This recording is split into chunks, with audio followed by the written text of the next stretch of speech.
Hey there, this is David Naguna talking astrology at Lake Atitlan in Guatemala. And today we're going to talk about Mars. You know, what is Mars? What is Mars in anybody's chart? Mars takes 2.5 years to go round, gets back to itself in the terrible twos. And this is really a good indicator for what Mars is. What do those 2-year-olds do? What are they doing? They're running around going, I'm going this way, I'm not going that way. You know, so Mars is the one that separates actions into doing this or that, you know.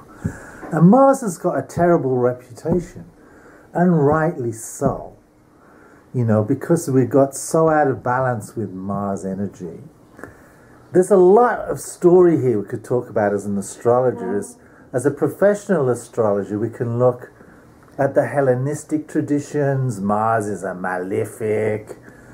If we look at evolutionary astrology, everything is an opportunity for us to grow.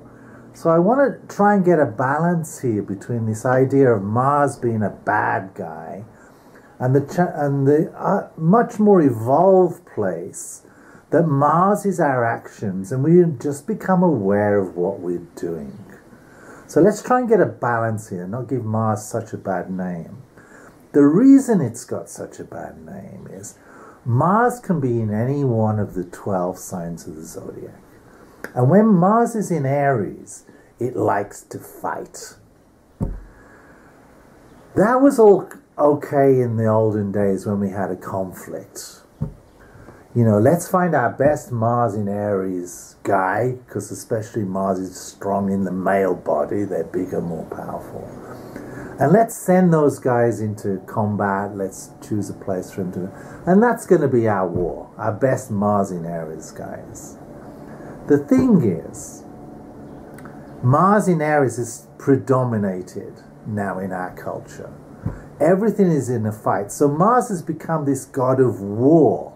Everything, we've got to fight for our nation, for capitalism, you know, for my Mars is bigger than your Mars, I'm going to take over your territory and your women. And for the last few thousand years, we've found this Mars predominating, and we're completely out of balance.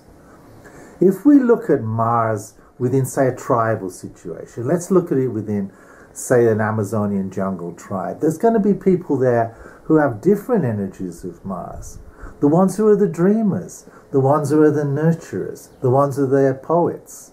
So why can't we feel this expansion of Mars through these 12 types of energy that they can be, and not give it such a terrible name as of the god of war and being a malefic? Mars is what you start to do, how you separate your actions. I'm going this way, I'm not going that way. And the going this way could be chasing through the fields, trying to grab a poem that's fleeing that way. That way you know, like a Rumi, oh, I'm catching this moment in time, you know.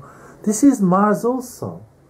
So let's wake up and become aware of this overemphasis on this god of war. Let's rebalance ourselves with our Mars energy.